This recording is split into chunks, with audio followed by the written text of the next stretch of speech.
नमस्कार दोस्तों, मेरा नाम है सत्संग और इज़राइल वर्कर्स के बारे में हम लगातार वीडियो बना रहे हैं। और जब से 16 जनवरी से रिक्रूटमेंट की जो भर्ती हो रही है उसको लेकर के कई सारी इन्फॉर्मेशन हम शेयर कर चुके हैं। इसी दौरान आप लोगों के बहुत सारे सवाल होते हैं, सवालों के हम जवाब भी देने की कोशिश करते हैं। लेकिन इसी दौरान जो मीडिया में छप रहा है, क्या आप उसको पढ़ रहे हैं? होपफुली आप पढ़ रहे होंगे, लेकिन कुछ ऐसी भी जानकारियां हैं हो सकता है आपसे मिस हो गई हों। मैं बात करूंगा द हिंदू में जनवरी 18 को जनवरी 21 को एक खबर छपती है, एक एडिटोरियल छपता है जिसमें एक इम्पोर्टेंट बात को रेज़ किया गया है। मुझे लगा कि ये जानकारी आपके साथ साझा करनी चाहिए, इसीलिए ये वीडियो आपके लिए हाजिर है। एक्चुअली इस एडिटोरियल में बताया गया है कि जो विदेश में जाने के लिए श्रमिक हैं उनमें कुछ कंसर्न्स रेज की हैं, कुछ चिंताएं जाहिर की हैं जो हमारे ट्रेड यूनियंस हैं। ट्रेड यूनियंस का ये कहना है कि जो इंडिया के जो भी वर्कर्स अगर बाहर काम करने के लिए जाते हैं तो उनमें ECR से रजिस्टर होना बहुत ज़रूरी है। आपके पास जो पासपोर्ट होना चाहिए वो ECR का होना चाहिए, क्योंकि कन्फ्लिक्ट जोन में जा रहे हैं और ऐसे देशों में जा रहे हैं जहां पर लेबर लॉज इतने सख्त नहीं हैं जितने होने चाहिए। जो एडवांस कंट्रीज़ हैं जैसे अमेरिका है, कनाडा है, ऑस्ट्रेलिया है, वहां पर लेबर लॉज बहुत सख्त हैं। लेकिन कुछ ऐसे गल्फ़ कंट्रीज़ हैं जहां पर लेबर लॉज जो है, जो कानून है, श्रम कानून है, वो इतने मजबूत नहीं है। जो ट्रेड यूनियंस का ये कहना है कि जो कन्फ्लिक्ट जोन में, यानी कि जहां युद्ध हो रहा है वहां पर जो ECR का जो प्रावधान है वो सिर्फ 18 देशों के साथ है। मैं उन 18 देशों का नाम आपको बता देता हूं जो लिखा हुआ है: Afghanistan, Bahrain, Indonesia, Iraq, Jordan, Saudi Arabia, Kuwait, Lebanon, Libya, Malaysia, Oman, Qatar, Sudan, Syria, Thailand, UAE और यमन। इन सभी के साथ ECR की जो फैसिलिटी है वो वर्कर्स को मिलती है। इज़राइल के साथ ऐसा कहना ट्रेड यूनियंस का कि इज़राइल के साथ ये 18 देश की जो लिस्ट है इसमें इज़राइल का नाम नहीं है। अब आप में से बहुत सारे लोगों को पता होगा, क्योंकि बहुत सारे ऐसे भी हैं जो ऑलरेडी विदेश में काम करते हैं गल्फ़ कंट्री में। ECR और ECNR क्या होता है? एक्चुअली में जो 10वीं पास नहीं होते, जिनकी एजुकेशन क्वालिफ़िकेशन कम होती है, उनको पासपोर्ट पे ECR की मोहर मिलती है। लास्ट पेज में जहां आपका फादर का नाम होता है उसके ऊपर वो चीज़ मेंशन होती है। इसका फ़ायदा क्या है?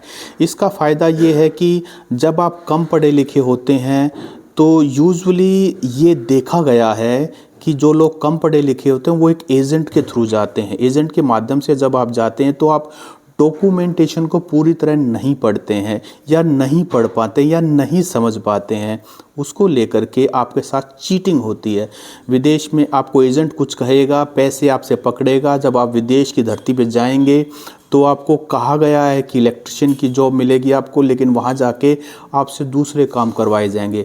चूँकि आप पैसे लगा करके विदेश की धरती पर हैं, आप पढ़े लिखे नहीं हैं, आपको श्रम कानून की जानकारी नहीं है, तो आपके साथ चीटिंग होती है, आपका शोषण होता है, आपके पैसे खराब होते हैं और जो आपका बैड एक्सपीरियंस होता है उसी संबंध में ECR का जो कानून है वो इसीलिए है कि आप एक प्रोटेक्टर, बीच में एक प्रोटेक्टर होता है और आप जो इंडियन एम्बेसी होती है उसके ECR की आपके पास मोहर लगने के बाद वो आप पर चेक रखते हैं कि कहीं जिस भी कैटेगरी में आप वहाँ काम करने के लिए गए हैं, क्या आपको वो काम मिल रहा है, क्या आपको पूरे पैसे मिल रहे हैं, क्या आपके अधिकारों का सम्मान हो रहा है या नहीं हो रहा है। तो ECR की कैटेगरी जो है वो इसीलिए है। तो जो ट्रेड यूनियंस है उनका यही कहना है कि इज़राइल जो है उस लिस्ट में नहीं है 18 देशों की।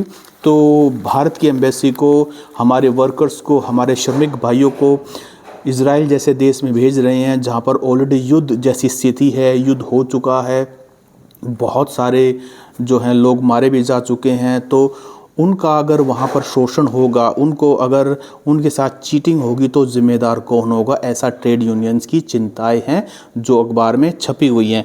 इसी को लेकर के जो MEA के स्पोक्स पर्सन हैं रणधीर जायसवाल, उनका भी कहना है कि देखिए लेबर लॉज इज़राइल में बहुत स्ट्रिक्ट हैं, वहाँ पर सिस्टम बहुत अच्छा है और इज़राइल जो है वो OECD का मेंबर है, यानी कि organisation for economic cooperation and development.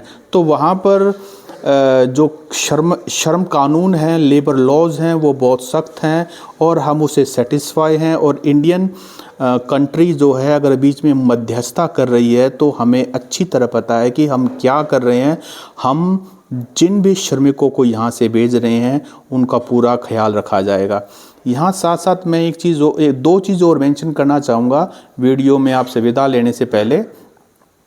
जो इज़राइल के डिफेंस फोर्स स्पोक्सपर्सन है डोरन स्पिलमैन, उनका एक पुराना स्टेटमेंट है, उसमें उन्होंने एक बार कहा था कि इज़राइल में अब कोई भी ऐसी जगह नहीं है जहां जो सेफ़ हो, क्योंकि जब हमास का अक्टूबर में जैसे युद्ध हुआ था और लगातार बमबारी हो रही थी दोनों तरफ से, तो उसमें उस समय उनका जो है ये कहना था। और ये जो सारी कहानी शुरू हुई क्योंकि फ़िलिस्तीन जो वर्कर्स थे वहाँ पर काम 90,000 के करीब उनका वर्क परमिट रद्द कर दिया गया था। उसके बाद उसकी कमी को पूरा करने के लिए करीब लाख जो श्रमिक थे वो इंडिया से ले जाना चाहते हैं। सारी कहानी वहीं से शुरू हुई।